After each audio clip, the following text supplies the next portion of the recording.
Welcome to Frugal Mama Gardens. My name is Julie. Let's see what's going on out in the yard. So I had to put my beans under glass jars. Ooh, look, a nasturtium. Oh!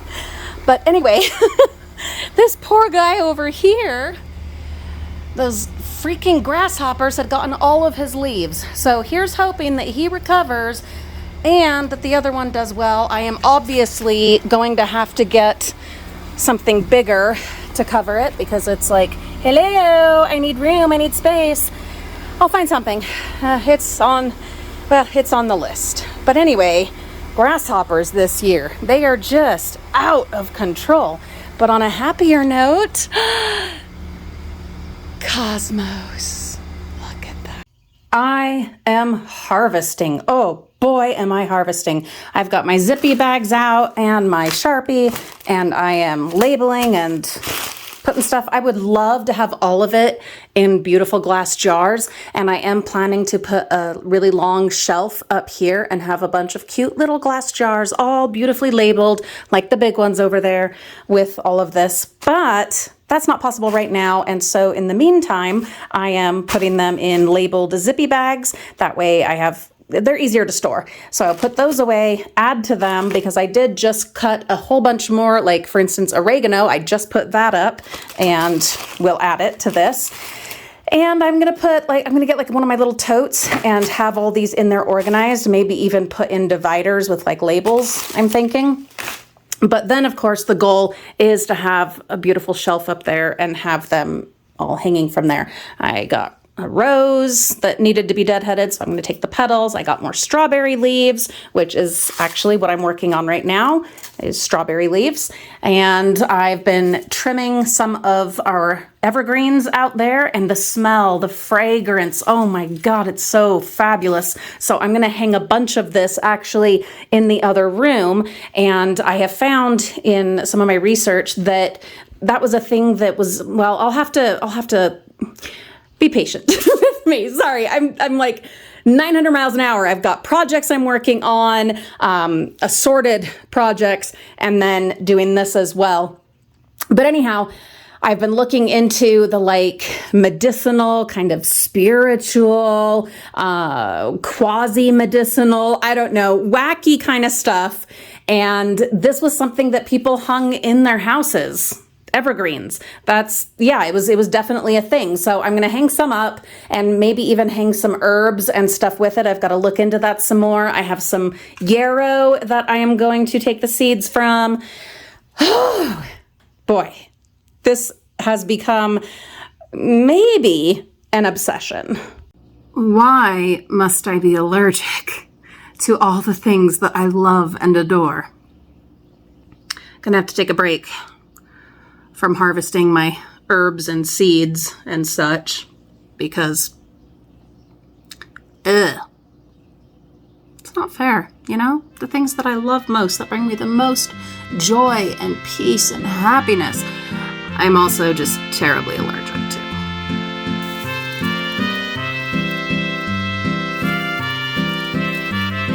So this is my first time ever harvesting corn kernels, and I don't have tools for it. I don't have the right tools.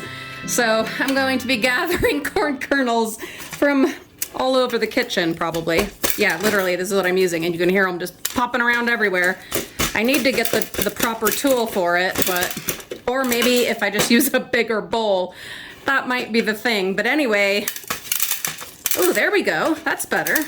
Once they're loosened up, I'm still popping them everywhere, but corn kernels. My fabulous mother-in-law gave these to me last year or the year before, I don't know. So I don't even know if they're still good. I'm guessing they are. And next year, maybe we'll grow corn. How cool would that be?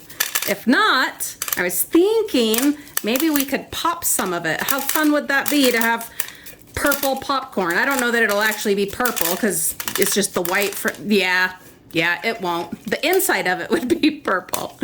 But anyway, or I could make tortillas. My brother, he makes some masa with like purple and pink and red, all different kinds of corn, and it's awesome for your tamales or your tortillas or whatever.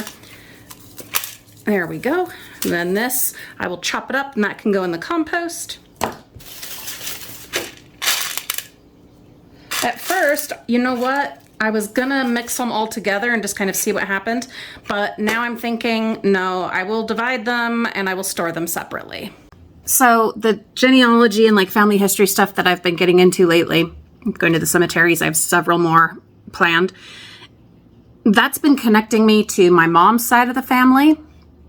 And they hail from, well, most recently, like, and when I say recent, I mean like the beginning of the United States, like Virginia. There's a lot of them from Virginia. But anyway, but before that, they're like mostly England and some Scotland and some Ireland.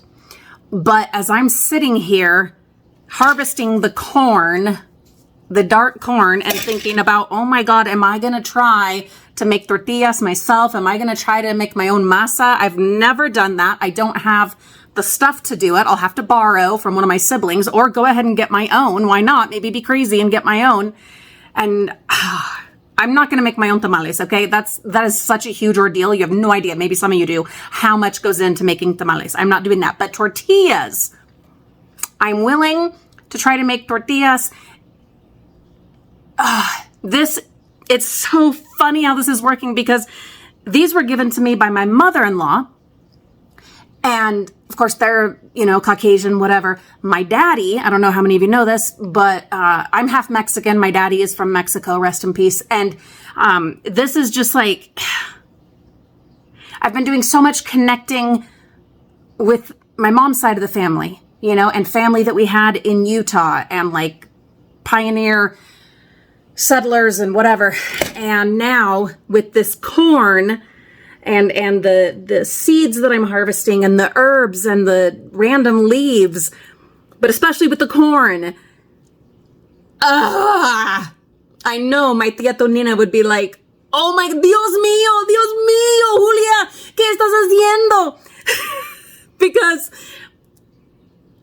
and my dad, oh my God, he would just like, what? What are you doing? Who are you?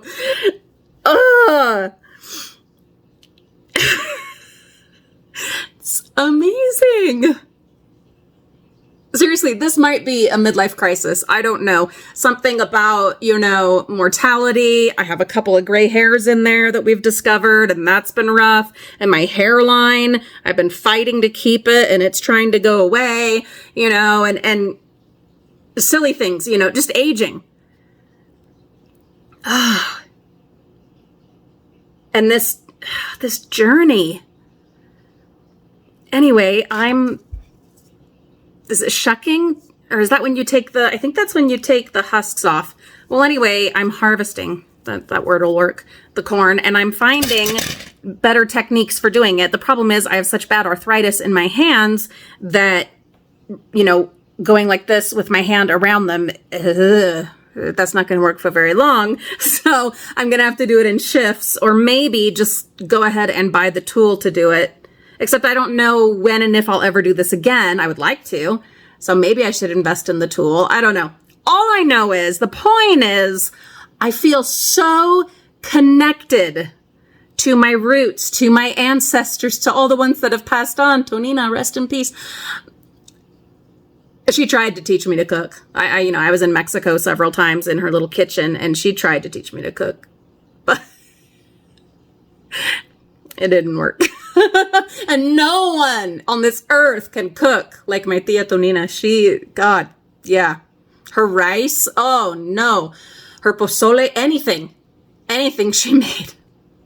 Anyway, and her tortillas, and she would just, everything was just, she wasn't using anything to get the tortillas. She was just everything by hand. And I'm like, how the hell is she not burning her hands off? And her calluses were so thick. So for sure she wasn't feeling nothing. Anyway,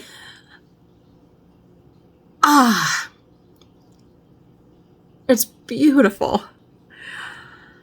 And now I have this like burning desire. See, I've been to the family plot in Mexico, in Guadalajara. I've been there. But I wasn't, like, it was cool to be there, and, my grandparents and other people. And anyway, it was cool because it's really awesome. It's this, like, kind of like a mausoleum thing with like gate around it. But I wasn't invested, intrigued, obsessed. I wasn't on this journey. And so now I'm like, well, I got to go back. And Mariah, my youngest, even, because she was with me at a cemetery the other day, and we talked about the one in Mexico. And in fact, she's even been there. She doesn't remember it. She was a baby. She's the only one of the kids that's actually been there. She's like, yeah, I want to go.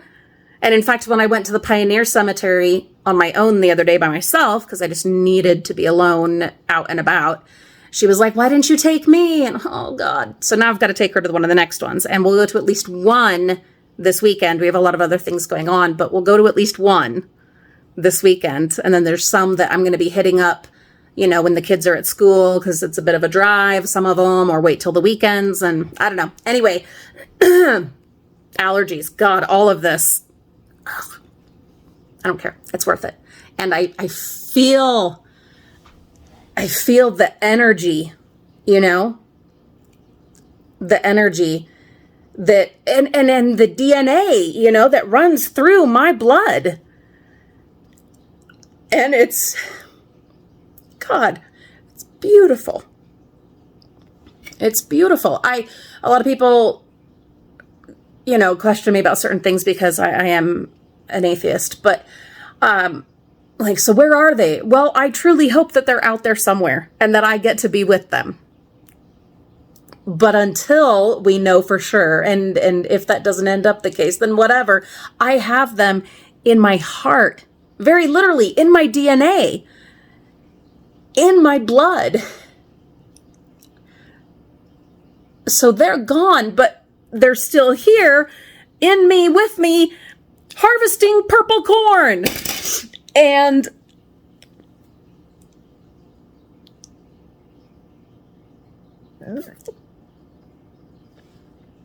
it's beautiful. Fuck.